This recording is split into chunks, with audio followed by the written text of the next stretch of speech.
Yeah, so I don't know, I was really in bed for 2 hours before I actually could sleep. So that was my end of suburbia moment, part 2. I didn't know that was possible.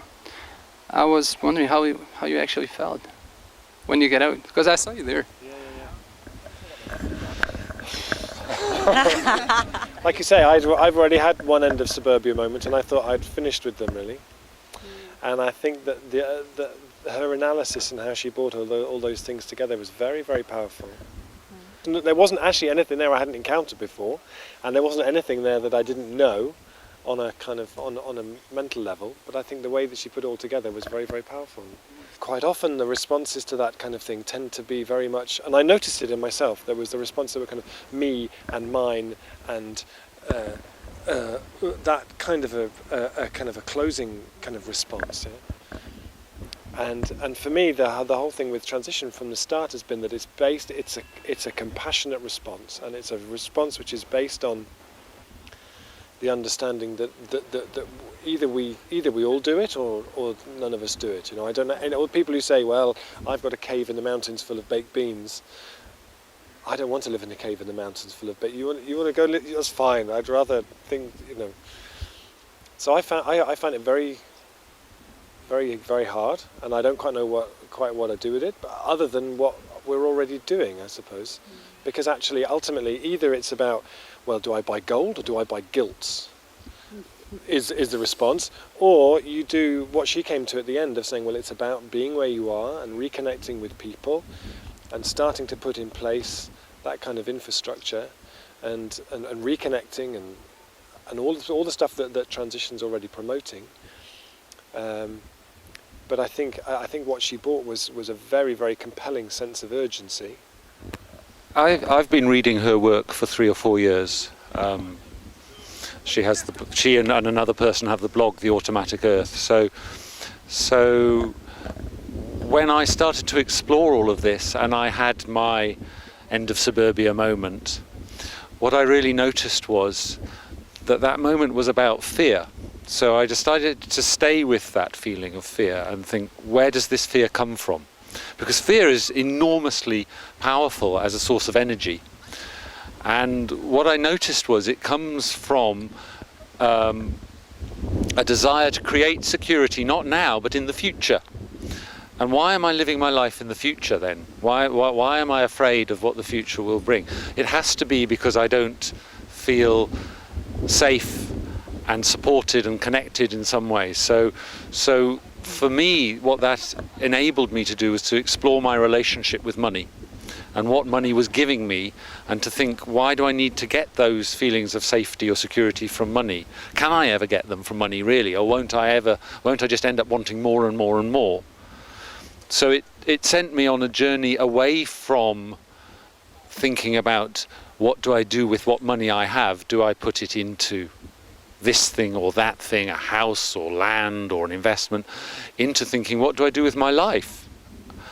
And what role does money play in that? And the more then I act in accordance with creating a world I want now, as opposed to safety against some future, then the more joy I have and the happier I am.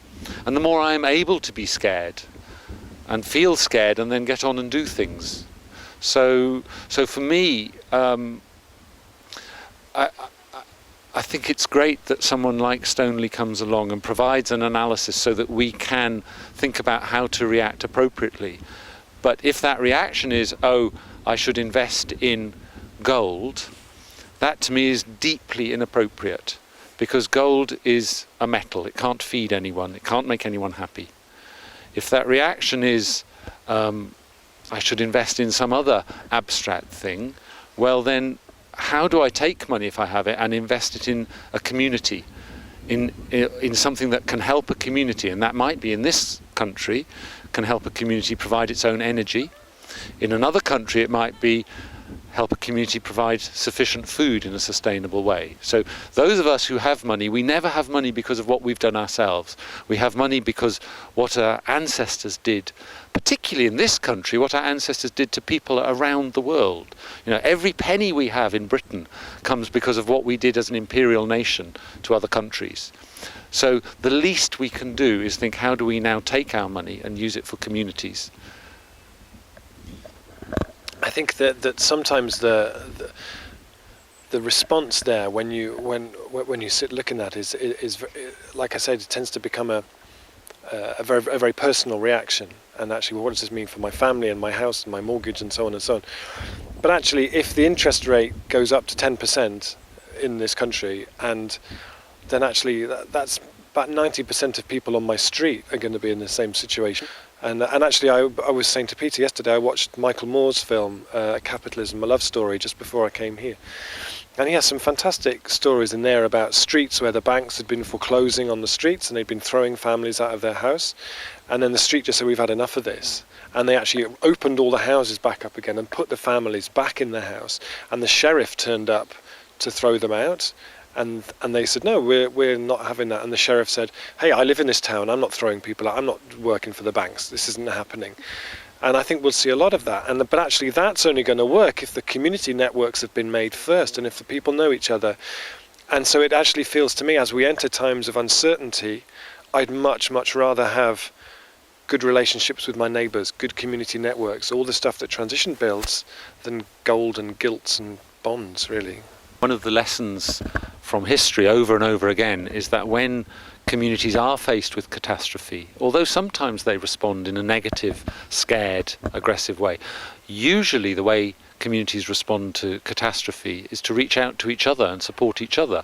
And so again and again we see, like after Katrina, in fact, the black community, which had no money, sought to look after each other. They were labelled as looters. I think no one should be allowed to use the word looter. What is a looter? Usually it's someone who's trying to get clean water or food or medicine for their families when the shops are all closed anyway. So how do communities respond to physical catastrophes? By looking after each other. How do we respond to financial catastrophes? Usually, again, look at Argentina, by the people actually coming together and saying, we won't let the banks decide whether we eat or not. We're going to look after each other. We're going to create different systems. But to do that, people have to trust each other. So the key answer to Stoneleigh's lecture for me is to look inside myself and say, what am I doing to trust people more and to enable people to trust me more? And that has nothing to do with money.